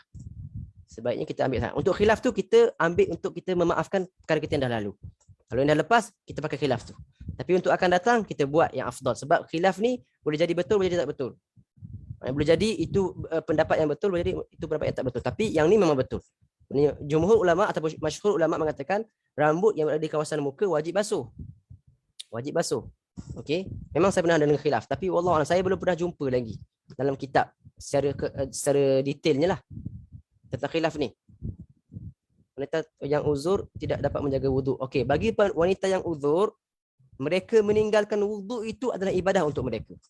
Bagi wanita yang uzur, jangan cuba-cuba untuk berwuduk. Sebab perempuan yang dalam haid dan nifas tak dibenarkan bagi mereka untuk berwuduk, bahkan berdosa. Bahkan tak sah wuduk mereka. Sebab syarat sah wuduk yang kita akan bicarakan selepas ini adalah suci daripada haid dan nifas bagi orang yang nak berwuduk. Kalau tak suci, tak sah wuduk dia. Bahkan perempuan yang uzur, dia tinggalkan wuduk itu adalah ibadah untuk dia. Dia jadi ibadah pula dengan tinggal. Dia tinggal semayang, tinggal puasa, itu ibadah untuk dia. Maka jangan cuba-cuba untuk lawan fitrah itu. Okey? Kalau buka air besar, sewaktu wuduk dikira bazir ke memang kena buka air kecil? Kira bazir lah. Kalau kita menggunakan kuantiti air yang sepatutnya kita boleh kurangkan lagi, maka kita dikira membazir. Kata Nabi SAW, janganlah kamu membazir air walaupun kamu berwuduk di tengah lautan. Tengah laut ni, kita duduk kat sampan seorang kat tengah laut, kita ambil wuduk, kita ambil 4 kali basuh. Makruh hukum ni, basuh yang keempat. Sebab apa? Sebab kamu hanya disunatkan basuh 3 kali saja. Kamu tambah basuh yang keempat. Itu kalau air kepunyaan orang lain. Itu kalau air kepunyaan bukan siapa-siapa. Tapi kalau air kepunyaan orang lain, haram hukum dia kita guna tanpa izin dia. Contohnya kita bazirkan air di masjid. Masjid itu tempat wakaf. Tak boleh kita bazirkan air. Boleh jadi hukumnya haram sebab kita membazirkan air dengan sengaja. Kalau tak sengaja, tak mampu buat benda melainkan itu sahaja, itu dimaafkanlah. Tapi kalau sengaja membazirkan air di masjid, sebab masjid bukan hak kita. Hak Allah Subhanahu Wa Taala diwakafkan, maka kena jaga-jaga. Nabi kata makruh kamu membazir walaupun kamu ambil wuduk di tengah-tengah lautan. Di tengah lautan membazir air. Padahal tak akan kurang pun air lautan tu. Tetap dikira makruh membazir. Tak berdosa cuma makruh sahaja. Ustaz nak tanya tentang kawasan benang. Ustaz, okay. Bagaimana jika berwuduk dalam tandas? Ada masalah? Boleh. Boleh berwuduk dalam tandas. Ustaz, aliran air ke wajah adakah sebaiknya bermula dari dagu? Maksudnya nak alirkan daripada bawah ke atas, kita alirkan daripada atas ke bawah. Dan itu afdal. Kita alirkan air daripada atas ke bawah. Mula daripada atas sampai ke bawah. Okey? Kalau anak rambut atas dahi, kalau panjang kena air sampai hujung rambut juga. Tak faham ni.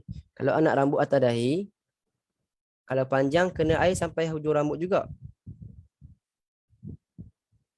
Maknanya kalau air tu mengalir ke bawah, tak ada masalah. Kalau air mengalir ke bawah sampai ke hujung rambut, tak ada masalah. Yang masalah kalau tak sampai air ke hujung rambut. Okey? Rasanya betul soalan tu kan? Adakah dikira sempurna wuduk jika hanya mengalirkan air menyiram di kaki tanpa menggosok, meratakan air di celah jari tumit kaki? Yang wajib hanyalah mengalirkan air sahaja, walaupun sembuh sahaja pakai pipe. Lepas tu sebut tadi, kalau spray boleh spray sahaja. Gosok, selat, sapu, tak, itu semua sunat sahaja. Kecuali kalau ada perkara yang boleh menghalang air. Ada debu ataupun kotoran yang boleh menghalang air sampai ke kulit. Sekarang kita wajib gosok supaya sampai air ke kawasan kulit. Tapi kalau dah semuanya dah suci, dah bersih, hanya dengan mengalirkan air sembuh pun dah sampai pada kulit, cukup dah. Sapu, gosok, selat, apa semua kat celah jari itu, semua tu sunat sahaja. Okey? Selagi mana tak ada perkara yang menghalang air sampainya ke kulit. Okey, banyak soalan, masya-Allah. Ustaz, kalau menahan kentut agar tidak batal wuduk, hukumnya makruh. Hukumnya makruh ketika mana kita nak solat. Menahan sesuatu keluar daripada kubur dan dubur ini, hukumnya makruh ketika mana kita nak solat. Sebab boleh mengganggu solat kita.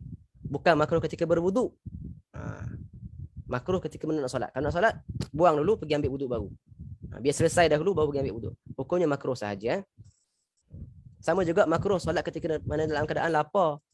Terlalu lapar ataupun terlalu mengantuk, makruh juga. Ustaz, bolehkah membasuh rambut di bahagian belakang sebab kepala pakai pomade? Dalam masalah kepala nanti kita akan bincangkan. Yang wajib hanyalah sebahagian daripada kepala sahaja. Membasuh kulit ataupun satu rambut daripada kepala. Boleh. Kalau basuh kat belakang pun boleh. Dengan syarat kawasan yang kita basuh tu, kawasan yang kita sapu tu adalah kawasan yang berada di kawasan kepala. Bukan kat belakang dekat leher ni. Kat leher tak boleh lah. Tak, kalau rambut dia panjang, dia basuh dekat belakang leher. Tak boleh. Dia kena dekat kawasan kepala. Contohnya saya pakai kopiah sekarang kan. Tak nak cabut kopiah, nak basuh kepala, basuh rambut. Ambil air, basahkan saja. Sebab dalam masalah kepala, kita boleh basahkan saja. Dia bukan, tak wajib basuh. Kita basahkan tangan. Saya letakkan dekat kepala belakang saya ni. Dah sah dah. Dah sah dah. Sebab apa? Sebab air dah sampai di rambut yang berada di kawasan kepala. Okey? Sideburn tu kalau selama ni diikat kena keluarkan, betul. Kena keluarkan dan basuh. Kena keluarkan dan basuh. Dan paling selamat adalah jangan simpan sideburn. Perempuan jangan simpan. Tapi saya tak larang lah.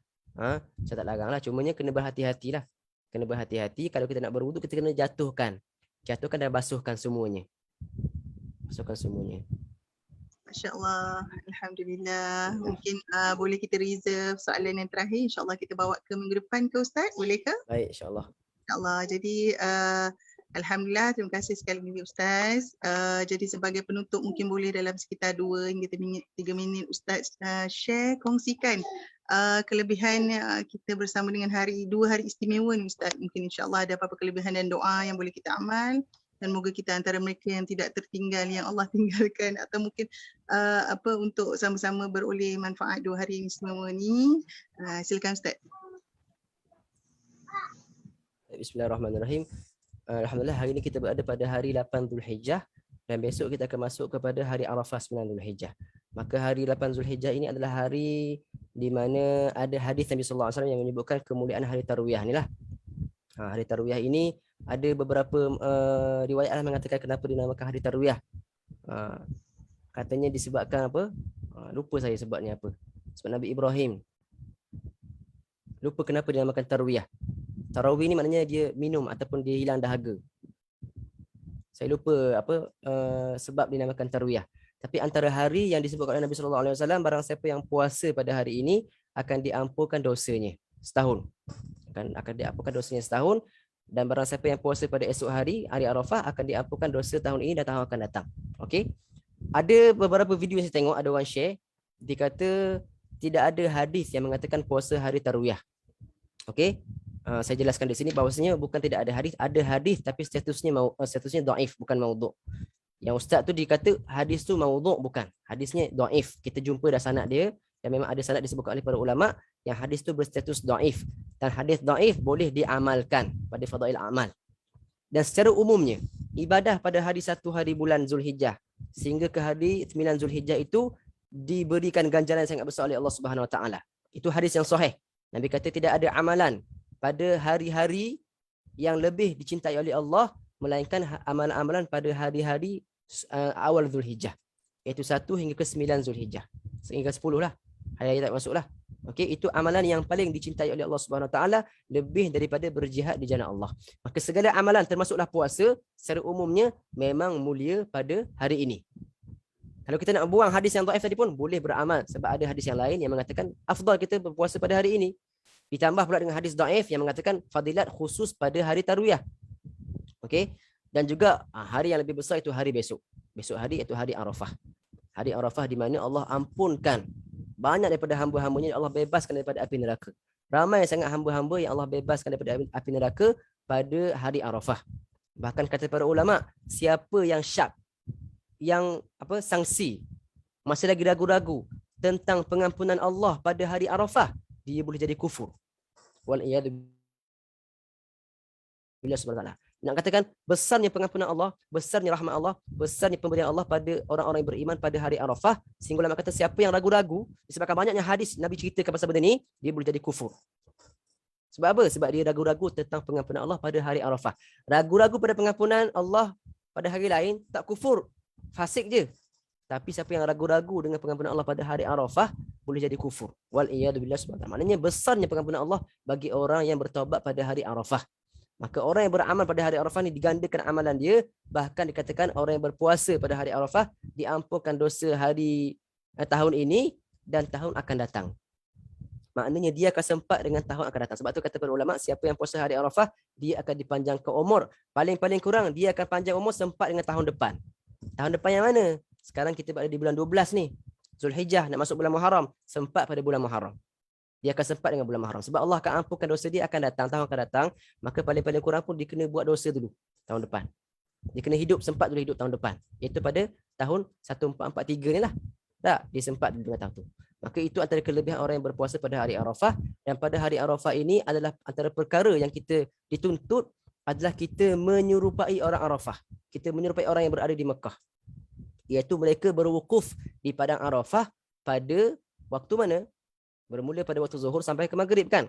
Mereka bermula. Maka antara amalan orang-orang tadi misalnya dekat Hadramaut, bila hari Arafah mereka akan berkumpul. Berkumpul di satu lapangan yang besar. Tanah lapang yang sangat luas tanpa ada atap ada apa. Maknanya mereka berkumpul untuk berzikir, bermunajat, minta taubat kepada Allah Subhanahu Wa Taala. Berkumpul ramai-ramai. Menyerupai apa? Menyerupai orang yang berada di Mekah yang berwukuf di padang Arafah. Tak, sebab orang di Mekah kan bila dia pergi haji, besok adalah waktu rukun haji tu, kena pergi wukuf. Duduk, wukuf tu berdiri saja, tapi kena duduk bermunajat di padang Arafah, meminta ampunan kepada Allah Subhanahu Wa Taala. Ketika itu semua orang menangis. Siapa yang pernah pergi haji lah, saya tak pernah pergi haji, saya dengar cerita je lah. Semua orang menangis. Sebab apa? Sebab besarnya rahmat Allah turun dalam hati dia. Yang tak pernah menangis pun akan menangis pada hari Arafah, jika mereka berada di padang Arafah ketika itu. Maka kata para ulama, rahmat Allah itu tak terkumpul hanyalah di padang Arafah sahaja. Rahmat Allah terbuka, open untuk semua orang berada atas dunia ini. Tapi waktu dia kena jaga. Waktunya bila? Waktunya selepas zuhur sampai ke maghrib. Itu waktu yang paling afdal untuk kita bermunajat. Jangan ikut waktu Mekah, ikut waktu kita. Jangan ikut waktu Mekah. Ada orang dia sibuk ikut waktu Mekah. Bila kalau malam esok tu 8:30 baru dia nak beribadah, apa dia nak bermunajat. Tak, kita ikut waktu kita. Waktu asar kita, waktu zuhur kita. Macam kita puasa juga, kita puasa ikut waktu kita. Ikut waktu Mekah, kita ikut waktu kita. Buka puasa kita ikut waktu kita. Maka wukuf kita pun ikut waktu kita. Maka besok lepas asar tu, kita kena kosongkan diri kita. Kalau puasa, masak awal-awal ataupun tempah je lah besok. Tak perlu masak lah. Untuk kita fokuskan diri kita dengan Allah Subhanahu Wa Taala, minta pengampunan daripada Allah Subhanahu Wa Taala. Dan antara amalan yang diajarkan oleh para ulama adalah kita baca zikir Zulhijjah tu. La ilaha illallah adad layali wadduhur, yang saya ajarkan pada minggu lepas kan. Baca zikir tu ulang-ulang je. Dan baca doa Arafah, baca istighfar, minta pengampunan daripada Allah Subhanahu Wa Taala. Mana tahu ini adalah Arafah terakhir untuk kita. Mana tahu ini adalah tahun terakhir untuk kita sebelum kita bertemu dengan Allah. Maka tak nakkah kita bertemu dengan Allah dalam keadaan dosa kita semua diampunkan oleh Allah Subhanahu Wa Taala, masuk ke dalam hadrah Allah dalam keadaan hati kita dah suci daripada dosa-dosa kepada Allah Subhanahu Wa Taala. Doanya macam mana Ustaz? Nanti saya akan cuba cari. Kalau ada zikir saya akan bagi dekat Kak Long untuk sharekan dekat dalam grup. Doa hari Arafah. Ada teks dia. Boleh baca nanti. Ada Ustaz, nanti kita kongsikan dalam grup buat sahabat-sahabat yang dah ada dah. Ada. InsyaAllah Okay. nanti Long akan kongsikan Baik. semua. Boleh Ustaz tutup insyaAllah kita punya majlis ilmu hari ini dengan doa insyaAllah. Baik, insyaAllah. Bismillahirrahmanirrahim. Alhamdulillahirabbil wassallallahu ta'ala ala sayyidina Muhammadin wa ala alihi washabbihi ajma'in. Allahumma inna nas'aluka ridhaka wal jannah wa na'udzubika min sakhatika wan nar. Allahumma innaka 'afuwun karim tuhibbul 'afwa fa'fu 'anna wa an walidina wa an jami'il muslimin bi rahmatika ya arhamar rahimin. Allahumma jammilna bil 'afiyati was salamah wa haqqina bi taqwa wal istiqamah wa a'idna min mujibatin nadamah innaka sami'ud du'a. Allahumma ighfir lana wa liwalidina wa masyayikhina wa liman ahsana ilayna wa liman ahabbana fika wa liman awsana bi rahmatika ya arhamar rahimin. Allahumma maghfir lil zalimin fa nahnu minadh zalimin faghfir lana ya ghaffar ya rahim ya wadud ya hayy ya qayyum ya Allah ya arhamar rahimin. Allahumma maghfiratuka awsa' min dunubina wa rahmataka arja inna min a'malina. Allahumma maghfiratuka as'a min dhunubina wa rahmatuka arja inna min a'malina. Allahumma maghfiratuka as'a min dhunubina wa rahmatuka arja inna min a'malina. Allahumma inna na'udzubika an nushrika shay'an na'lamu wa nastaghfiruka lima la na'lamu. Allahumma khtim alaina bi husnil khatimah wa la takhtim alaina ya Allah bi su'il khatimah. Ya Allah biha ya Allah biha ya Allah bi husnil khatimah. Allahumma ij'al akhir kalamina fi hadhihi ad-dunya la ilaha illallah Muhammadur Rasulullah sallallahu alaihi wasallam. Ya Allah, akhirkan kalam kami pada dunia ini dengan kami menyebutkan la ilaha illallah Muhammadur Rasulullah sallallahu alaihi wasallam. اللهم فكنا في الدين وعلمنا التأويل واهدنا صراطك المستقيم صراط الذين أنعمت عليهم من النبيين والصديقين والشهداء والصالحين وحسن أولئك رفيقا. اللهم افتح علينا فتوح العارفين وارزقنا فهم النبيين بجاهك النبي الأكرمين برحمتك أرحم الراحمين. ربنا آتنا في الدنيا حسنة في الآخرة حسنة وقنا عذاب النار. صلى الله على سيدنا محمد وعلى آله وصحبه وسلم. سبحان ربك رب العزة عما يصفون وسلام على المرسلين والحمد لله رب العالمين. تقبل الله منكم. Minna wa minkum taqabbal karim. Terima kasih sekali lagi pada Ustaz. InsyaAllah Ustaz kita akan moga Allah izinkan kita bertemu lagi insyaAllah untuk kuliah 2 hari minggu depan dengan sambungan rukun wuduk ya Ustaz ya. InsyaAllah. Ustaz kita saja kepada sahabat-sahabat juga. Moga apa yang ada dapat kita manfaatkan bersama, panjangkan juga pada ahli keluarga insyaAllah. Moga ini menjadi sebagai salah satu saksi untuk kita sama-sama memperbaiki ibadah solat kita insyaAllah. Okay Ustaz. Assalamualaikum warahmatullahi wabarakatuh.